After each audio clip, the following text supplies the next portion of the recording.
Hello, welcome back to the reading of the poem of the Man God, written by Maria Valtorta, Volume 4, Chapter 520, Part 3, Arrival at Jericho, Zacchaeus' Apostolate.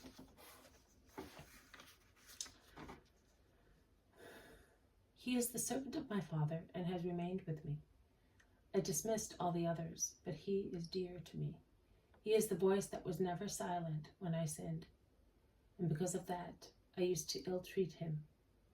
After you, he is the one I love more than anybody else. Come, my friends. There is a fireplace there, and what can give comfort to tired old limbs? You, master, to my room, and he takes him towards a room at the end of the corridor. He goes in, closes the door, pours hot water into a pitcher, takes off Jesus' sandals and serves him.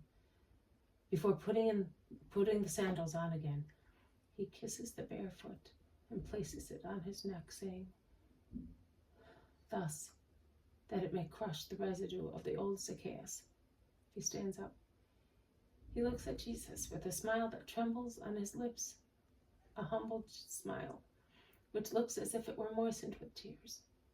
He makes a gesture indicating the whole room and says, I sinned so much in here, but I've changed everything so that that savor should no longer be present.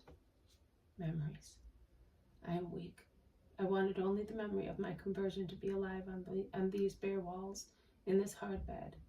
The rest, I made money of it because I was left without any, and I wanted to accomplish good deeds. Sit down, master. Jesus sits on a wooden seat, and Zacchaeus places himself on the floor at Jesus' feet, half sitting, half kneeling. He resumes speaking. I do not know whether I have done the right thing, and whether you can approve of my behavior. Perhaps I began where I should have finished, but they exist too. And only an old publican can show no repugnance against them in Israel. No, I am wrong. Not only an old publican, but you as well. Nay, it is you who taught me to love them truly. Previously they were my accomplices in vice, but I did not love them. Now I reproach them, but I love them. You and I, the all-holy one, the converted sinner, you because you have never sinned, and you want to give us the joy that is yours, of the man without sin. And I, because I sinned so much, and I know how sweet is the peace that comes from being forgiven, redeemed, renewed. I wanted it for them. I looked for them. Oh, it was hard at the beginning. I wanted to make them good, and I had myself to improve. What a difficult task. I had to watch over myself because I felt that they were watching over me. A mere nothing would have sufficed to drive them away. And then many sinned out of need, urged by their occupation.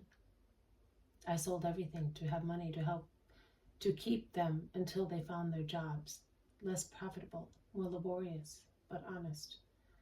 And some of them still come, and they are half curious, half willing to be men, not only animals.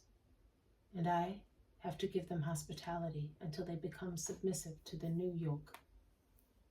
Many have been circumcised, the first step towards the true God, but I do not compel them. I have wide arms to embrace their miseries, and I cannot be disgusted with them.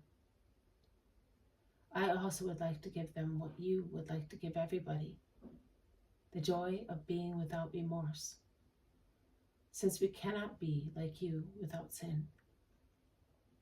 Now tell me, my Lord, whether I have been too daring. You have acted well, Zacchaeus. You are giving them more than what you hope and think I want to give men.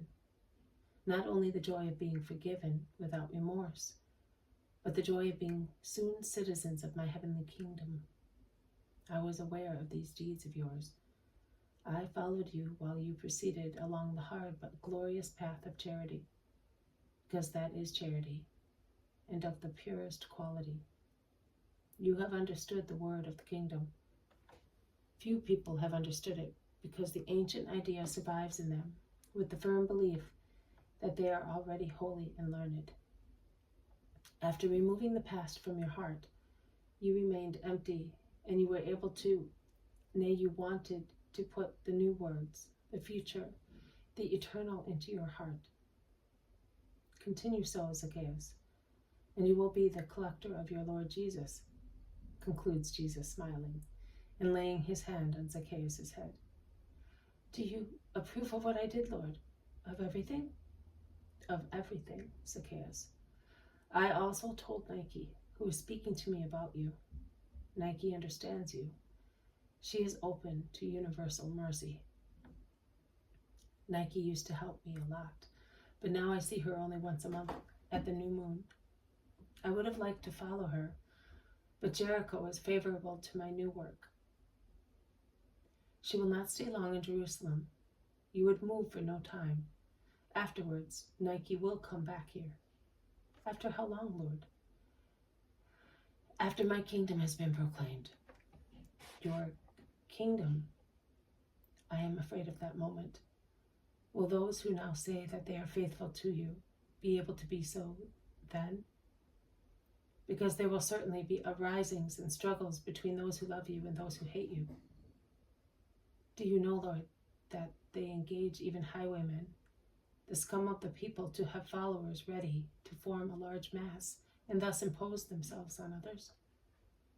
I was told by one of my poor brothers, is there much difference between him who steals lawfully, between him who steals somebody's honor, and him who robs a wayfarer? I also used to steal lawfully until you saved me. But even then, I would not have countenanced those who hate you. It was a young man, a thief. Yes, a thief. One evening when I had gone towards Mount Adumim, awaiting 3 peers of mine, who were coming from Ephraim with some cattle, purchased at a low price, I found him lying in wait in a gorge. I spoke to him. I have never had a family, and yet I think that if I had had children, I would have spoken to them thus to convince them to change life. He explained to me how and why he had become a thief. How often the true culprits are those who do not seem to be doing anything wrong. I said to him, don't steal anymore. If you are hungry, there is some bread for you too. I will find you an honest job. As you have not yet become a killer, stop. Save yourself. And I convinced him. He told me that he was by himself, as all the others had been bought over with much money by those who hate you. And now they are ready to foment risings and to say that they are your followers in order to scandalize the people. And they hide in the caves of the Kidron, in the sepulchres, towards the Phasael, in the caves to the north of the town, among the tombs of the kings and judges everywhere. What do they want to do, Lord? Joshua was able to stop the sun, but by no means whatsoever will they be able to stop the will of God. They have money, Lord. The temple is rich, and the gold offered to the temple is not korban for them, if it serves them to triumph. They have nothing. The power is mine. Their building will collapse, as if it were built with leaves, dried by the autumn winds, and shaped into a castle by a little boy. Do not be afraid, Zacchaeus. Your Jesus will be Jesus. God granted. They are calling us. Let us go. This has been a reading from the poem of the Man God, written by Maria Valtorta, Volume 4, Chapter 520, Part 3, Arrival at Jericho, Zacchaeus' Apostolate. Thank you for listening. I will see you tomorrow. May God bless you, and may peace be with you.